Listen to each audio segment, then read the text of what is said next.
Hello everyone. So we are discussing the problem examples of the chapter Structure of Atom, and today we will discuss problem number 13. So here the question is, the mass of an electron is 9.1 into 10 to the power minus 31 kg. If its kinetic energy is 3 into 10 to the power minus 25 joule, calculate its wavelength. क्या क्या given है बेटा?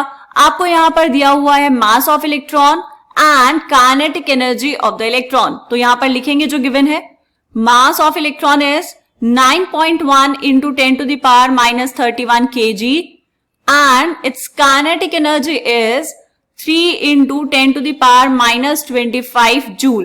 Calculate क्या करना है बेटा? आपको calculate करनी है वेवलेंथ. ओके, कैसे करेंगे बेटा? देखो, according to de Broglie equation हमें पता है lambda is equals to h upon m into v. निकालना क्या है? वेवलेंथ. तो प्लैंक्स कांस्टेंट तो हमें पता है, मास ऑफ इलेक्ट्रॉन पता है, पर क्या नहीं पता बेटा? हमें यहाँ पर वेलोसिटी की वैल्यू नहीं पता है. तो सबसे पहले क्या करना पड़ेगा? वेलोसिटी की वैल्यू कैलकुलेट करनी पड़ेगी. वो कहां से आएगी? उसके लिए आपको दिया हुआ है काइनेटिक एनर्जी. काइनेटिक एनर्जी का फॉर्मूला क्या होता है बेटा? Kinetic energy is half mv square. Half mv square, right. यहाँ पे काइनेटिक एनर्जी की वैल्यू गिवन है, मास आपको पता है. क्या कैलकुलेट कर लेंगे बेटा यहां से? वेलोसिटी. कितना हो जाएगा?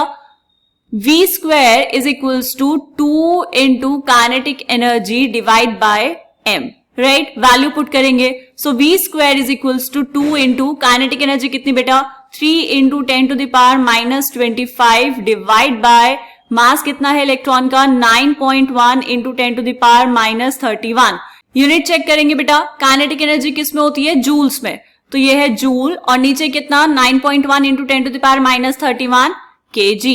ओके, अब क्या करना पड़ेगा बेटा? जूल को भी हम लिख लेंगे स्टैंडर्ड टर्म्स में. स्टैंडर्ड टर्म्स मतलब 1 joule is equals to 1 kg metre square per second square. This is the value of 1 joule. यहां से क्या होगा? kg से kg कैंसिल हो जाएगा. तो आपके पास क्या आएगा बेटा? देखो, हमें निकालना है v. तो v is equals to, multiply करेंगे इसको, 6 into 10 to the power minus 25 divide by 9.1 into 10 to the power minus 31. Unit क्या बची है बेटा? ऊपर बचा है metre square per second square, और क्योंकि ऊपर v स्क्वायर था, हमें v की वैल्यू निकालनी है. तो क्या करेंगे बेटा? इसका लेंगे अंडर रूट. इतनी बात समझ आई? अब आपको इसको सॉल्व करना पड़ेगा बेटा. कैसे सॉल्व करेंगे? सिंपल है वैसे तो सॉल्व करना, आप आसानी से कर पाएंगे इसको. देखो, v is equals to metre square per second square. तो पहले तो ले लेते हैं यूनिट, बाहर आएगा मीटर पर सेकेंड, राइट. उसके बाद क्या करना है बेटा? देखो, ये होगा अंडर रूट 6 डिवाइड बाय 9.1, और पावर में कितना है बेटा? पावर में है 10 to the power minus 25. Minus 31 ऊपर आएगा तो ये हो जाएगा plus 31. Minus 25 plus 31 is 10 to the power 6.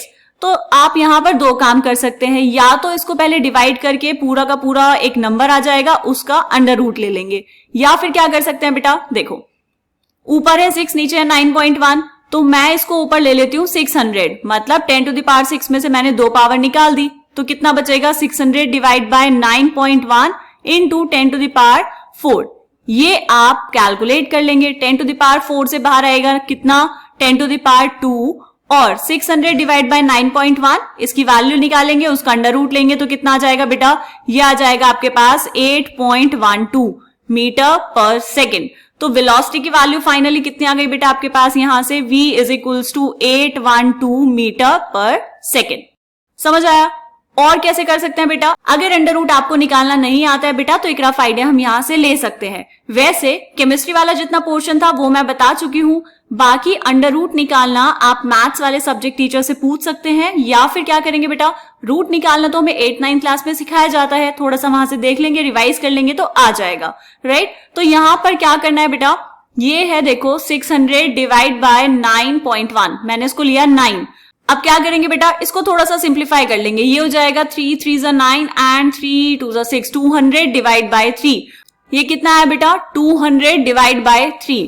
अगर मैं इसको अप्रोक्सीमेटली देखूं तो कितना आएगा बेटा? ये आएगा अप्रोक्सीमेटली 66 के इक्वल.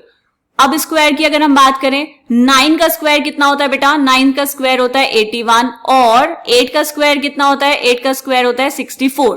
तो ये 8 और 9 के बीच में कहीं पे आना चाहिए. क्यों? क्योंकि ये जो नंबर है 66, ये आएगा बिटवीन 64 एंड 81.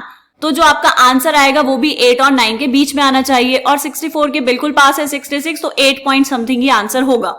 यहां से आप एक रफ आइडिया लगा सकते हैं। ठीक है बेटा, तो यह है आपके पास 812 मीटर पर सेकेंड। बस बेटा, अब तो क्वेश्चन सॉल्व हो गया है, सिर्फ वैल्यूज पुट करनी है। Lambda is equals to h is the Planck's constant 6.626 into 10 to the power minus 34 joule second divide by mass of electron 9.1 into 10 to the power minus 31 kg into velocity कितनी बेटा 812 metre per second. करेंगे इसको solve, कितना आएगा, यहां पे बेटा आपको इसको थोड़ा सा मल्टीप्लाई डिवाइड करना पड़ेगा, तो फाइनल आंसर आ जाएगा आपके पास 8967 into 10 to the power minus 10 metre, which is equals to कितना हो जाएगा, इसको थोड़ा स्टैंडर्ड नोटेशन में लिख लेंगे, ये हो जाएगा बेटा 896.7 नैनोमीटर। क्या किया बेटा, पॉइंट को यहां से एक लेफ्ट शिफ्ट किया, तो पावर में +1 हो जाएगा, -10 + 1 इज -9, वो -9 को लिख दिया हमने नैनोमीटर। तो ये आ गया आपके पास इस क्वेश्चन का आंसर। इसको हम कर लेंगे बॉक्स के अंदर बंद। This is the answer for this problem example. अब क्या करेंगे बेटा, चेक करेंगे एनसीईआरटी में इसका सॉल्यूशन कैसे गिवन है। ये दिया आपको सॉल्यूशन, देखो, since kinetic energy is half mv², velocity is equals to 2 into kinetic energy divide by m की पावर हाफ। वैल्यूज पुट की 2 इंटू ये kinetic energy divide by mass of electron power 1/2। Solve करेंगे तो आ जाएगा 812 metre per second. ये क्या है बेटा, वेलोसिटी। पूछा क्या है आपसे, वेवलेंथ, तो लेमडा कितना होगा h/mv। फॉर्मूले में यहाँ पे वैल्यूज पुट की h और ये m और ये v। कैलकुलेट करेंगे तो फाइनल आंसर आएगा 8967 into 10 to the power minus 10 metre, जिसको हम लिख सकते हैं 896.7 नैनोमीटर्स। डन, समझ आए वाला क्वेश्चन। मिलते हैं नेक्स्ट क्वेश्चन में, तब तक के लिए बाय बाय।